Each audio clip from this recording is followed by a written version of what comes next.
कथा भन्ने सुन्ने सबैले चन्दनाक्षता फुल्लिएर हात जोड्नु र पण्डितले तलको स्तुति पढ्नु।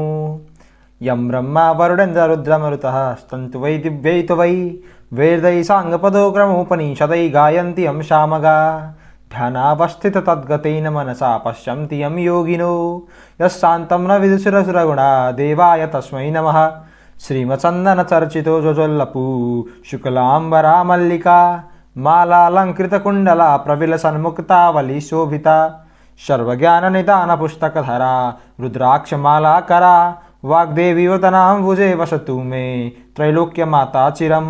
मूकं करोति वाचालं पङ्गुलङ्घयते गिरिं यत्कृपातमहं वन्दे परमानन्दमाधवं। नमो भगवते तस्मै व्यासाय मिततेजसे यस्य प्रसादवाक्ष्यमि नारायणकथामिमां। नारायणं नमस्कृत्यं नरोच्चैवं नरोत्तमं देवीं सरस्वतीं व्यासं ततो जयमुदीरयेत। सबैले पुष्पाञ्जली पुस्तकमा चढाएपछि वक्ताले कथा भन्न थाल्नु, श्रोताले एकचित्त भएर कथा सुन्नु। अथ द्वितीयोऽध्यायः। हे मुने, अघि यो संसार जलमय छँदा विष्णु भगवानका नाभिबाट सहस्त्रदल कमल उत्पन्न भयो। त्यस कमलमा बसी ब्रह्मा सृष्टि गर्ने विचार गर्दै थिए। त्यही अवसरमा विष्णु भगवानको कानेगुजीबाट अत्यन्त पराक्रमी मधुकैटभ नामका दुई वीर उत्पन्न भए। ती दैत्यले जलमय संसारमा कहाँ के छ भनी घुम्दा ब्रह्मा बसेको स्थानमा पुगी कमलको डाँठ समातेर माथि गई हेर्दा ब्रह्माजीलाई देखे र उनलाई खसाल्न तयार भए। त्यो देखेर डराएका ब्रह्माले योगमायाको आराधना गरे। योगमाया प्रकट भएपछि ब्रह्माले हे ईश्वरी विष्णुलाई जागा गराइदिनु हवस् भने र उनले ब्रह्माको कष्ट बुझी विष्णु भगवानलाई जागा गराइदिन्।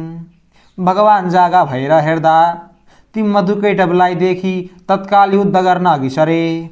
दिव्य 5000 वर्षसम्म जलमा युद्ध भयो तर हार जित हुन सकेन। अनि विष्णुले हे दानव हो, तिमीहरू पराक्रमी रहेछौ, म प्रसन्न भएँ, इच्छा भएको वर माग भन्दा अहङ्कारी मधुकैटभले भने हे विष्णु, यस युद्धमा हाम्रो जित भयो, तिमी हार्नेले के दिन सक्छौ, बरु तिमीलाई इच्छा लागेको वर हामीसँग माग। दैत्यहरूको यस्तो अभिमानपूर्ण कुरा सुनि विष्णुले भन्नुभयो, पहिले वाचा गर अनि म वर माग्दछु। अनि दानवले तिमीले जे मागे पनि अवश्य दिनेछौ भन्ने वाचा गरेपछि विष्णु भगवानले अरू वर के मागु, तिमी दुवैलाई म मार्दछु, मेरा हातबाट मर भनेको सुनि मधुकैटभले भने हे विष्णु, तिमी छलिरहेछौ, कपट गरेर वर माग्यौ, वाचा हारेको हुनाले हामी दिन्छौँ। अब के गर्ने भनी विचार गर्दा सारा संसार जलमय देखि भने हे विष्णु, हामीलाई जल नभएको स्थानमा मार। दैत्यका यस्ता कुरा सुनि विष्णुले आफ्नो काखमा राखेर सजिलैसित दुवैलाई मारे। तीनै दैत्यको बोसो शीतकालमा तुषारोले पानी जमे झैं समुद्रको जलमा जमेर पृथ्वी भइन्। मासुले पर्वत र हाडले पत्थर भयो। त्यो देखेर ब्रह्माले संसार सृष्टि गर्न भनी पहिले 14 भुवन सृष्टि गरे।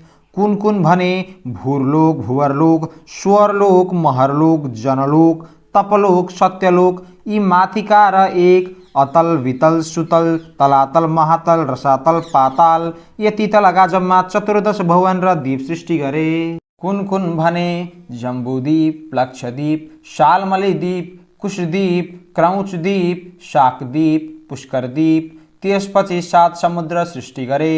क्षारोत समुद्र, सुरोत समुद्र, इक्षुरोत समुद्र, घृतोत समुद्र, दधिमण्डोत समुद्र, क्षीरोत समुद्र, शुद्धोत समुद्र। जम्बूद्वीप क्षारोत समुद्रले वेष्टित छ, त्यहाँ अग्निध्र राजा राज्य गर्दछन्। प्लक्षद्वीप इक्षुरोत समुद्रले वेष्टित छ, त्यहाँ इद्मजिह्व राजा राज्य गर्दछन्। शाल्मलीद्वीप सुरोत समुद्रले वेष्टित छ, त्यहाँ यज्ञबाहु राजा छन्।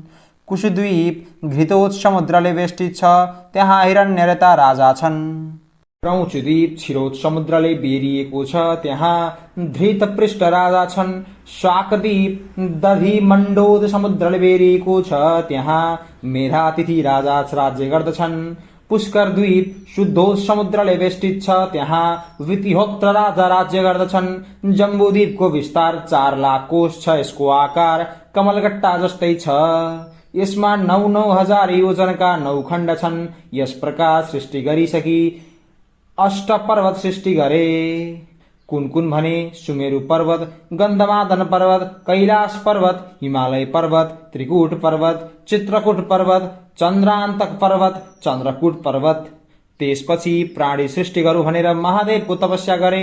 दिव्य 12,000 वर्ष कठोर तपस्या गरेपछि महादेव प्रकट भएर, ब्रह्मन तिम्रो तपस्याले म प्रसन्न भए, वरमाग भन्ने आज्ञा भएको सुनि ब्रह्माले अनेक उपचारले शिवको पूजा गरी स्तुति गर्न लागे। हे ईश्वर, आफैले अनेक ब्रह्माण्डको रचना गरी आफ्नै मायामा भुलिरहेका यस्ता हजुरलाई कोटि कोटि नमस्कार। एक मूर्तिबाट 3 मूर्ति ब्रह्मा विष्णु शिव भइरहेका यस्ता हजुरलाई कोटि कोटि नमस्कार। हे ईश्वर, हजुरको महिमा वर्णन गर्न शेष र शारदाले पनि नसकेको म कसरी समर्थ हुनेछु। हजुरको कृपाले द्वीप समुद्र पर्वत सृष्टि गरे। अब प्राणी सृष्टि गर्न सकु यही वर दिनुहोस् भनी बिन्ती गरे। ब्रह्माजीको प्रार्थना र आग्रह बुझी महादेवले आज्ञा भयो, ब्रह्मन तिमी प्राणी सृष्टि गर्न सके भनी वरदान दिनुभयो। अनि ब्रह्माले महादेवलाई दण्डवत गरी प्राणी सृष्टि गर्न सुमेरु पर्वतमा गए। पहिले शिवलोक, विष्णुलोक, ब्रह्मलोक, उमालोक, स्कन्दलोक र अरू अनेक लोक सृष्टि गरे। तिनमा सबभन्दा माथि सत्यलोक सृष्टि गरे। अनि सुमेरु पर्वतको पूर्व दिशामा अमरावती, आग्नेय कोणमा शुद्धावती, दक्षिण दिशामा यमपुरी, नैऋत्य कोणमा कृष्णावती, पश्चिम दिशामा श्रद्धावती, ईशान कोणमा यशोवती नामका पुरीहरू रचना गरे। त्यसपछि स्थावर जङ्गम सृष्टि गरे।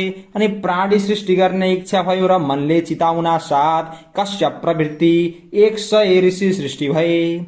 त्यति सुनेर अगस्त्य मुनिले सोधे, हे कुमारजी, हजुरको वचन रूपी अमृत मेरो कान रूपी जिब्रोले बराबर पिउन माग्दैछ। अब देव दानव पशु पक्षी मनुष्य कसरी सृष्टि भए त्यो सुन्ने इच्छा छ। मुनिको इच्छा जानेर कुमारजी आज्ञा गर्नुहुन्छ। हे मुनि, कश्यप ऋषिका अदिति, दिति, धनु, कारा, घोरा, सिंहिका, क्रोधा, प्राधा, बलिष्ठा, विनता, कपिला, कद्रु, मनु यस्ता स्त्रीहरू थिए। अतः दितिका गर्भबाट हिरण्यकशिपु आदि दैत्य जन्मे। अदितिका गर्भबाट चन्द्र सूर्य आदि 33 कोटि देवताहरू जन्मे। धनुका गर्भबाट दानवहरू जन्मे। कारा घोराका गर्भबाट गन्धर्वहरू जन्मे। सिंहिकाको गर्भबाट राहु जन्म्यो। प्राधाका गर्भबाट उर्वशी आदि अप्सराहरू जन्मे। क्रोधाका गर्भबाट क्रोध जन्म्यो। मनुका गर्भबाट ब्राह्मण, क्षत्रिय, वैश्य, शूद्र यी 4 थरी मनुष्य जन्मे। बलिष्ठा र विनताका गर्भबाट अरुण, गरुड, सम्पाति, मयूर, कोकिल, चखेवा, जीवन जीव, मुनिया, धोबिनी, राजहंस आदि पक्षीहरू जन्मे। कपिलाका गर्भबाट कामधेनु, सिंह, शार्दूल, बाघ, हात्ती, घोडा, मृग, जरायो, गैंडा, खरायो आदि पशुहरू जन्मे।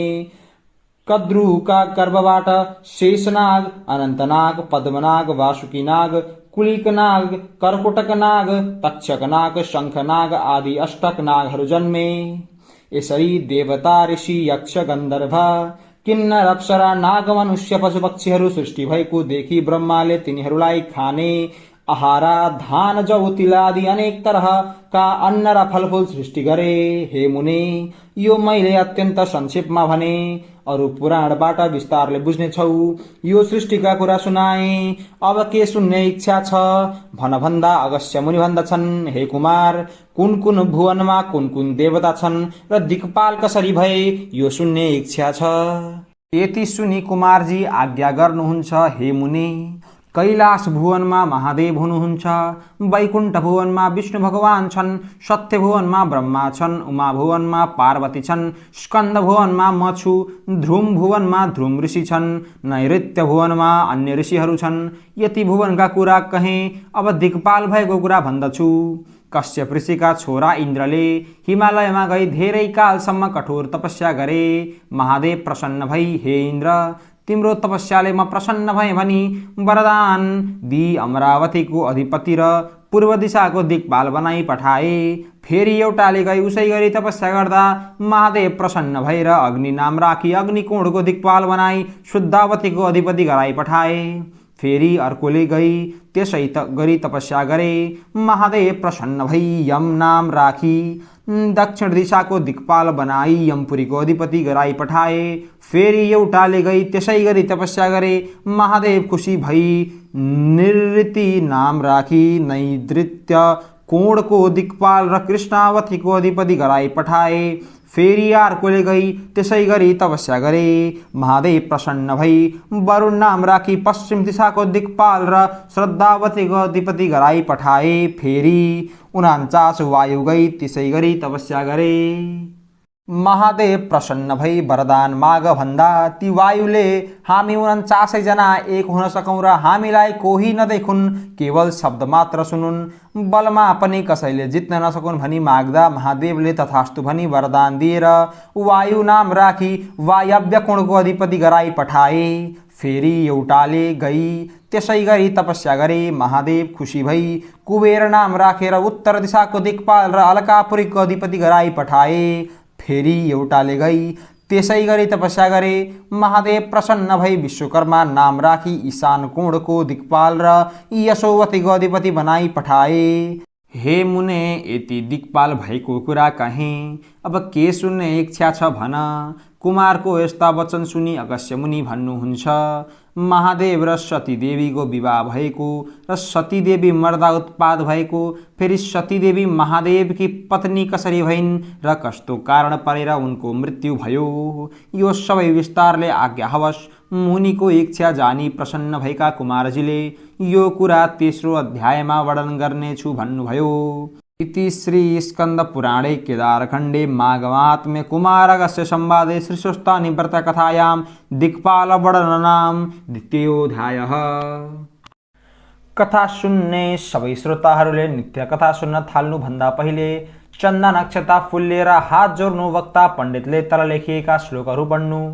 उपनयतु मङ्गलम सकल जगन मङ्गलालय श्रीमान दिनकर किरीट निबोधित नवनयन दल निवेक्षणः कृष्णः काले वर्षतु पर्जन्या पृथिवी सस्यशालिनी देशाम्य क्षुभरहित ब्राह्मणः सन्तु निर्भया अपुत्रा पुत्रेण सन्तु पुत्रेण सन्तु पौत्रेण निर्धना सधना सन्तु जीवन्तु शरदा शतं तत्रैव गंगा यमुना च तत्र गोदावरी सिन्धु सरस्वती च तीर्थाणि सर्वाणि वसन्ति तत्र त्राच्योद्धार कथा प्रसंगः या कुनदेन्दु तुषारहार धवला या शुभावस्थावृता या वीणावरदण्डमण्डितकरा या श्वेतपद्मासना या ब्रह्मच्युत शंकर प्रवृत्ति वै देवैः सदा वन्दिता सा मा पातु सरस्वती भगवती निशेषदाढ्यापहा कायेन वाचा मनश्चन्द्र वा बुद्धयात्सना वा प्रकृतिस्वभावतः करोमि यत् सकलं परस्मै नारायणेति समर्पे ततः। श्रीस्वस्थानी दिव्यार्पणमस्तु यति भनी सकेर कथा सुन्ने जति समस्त श्रोताहरूले पुष्पाञ्जली चढाई दण्डवत गर्नु र आफ्नो मनको इच्छित वरदान माग्नु।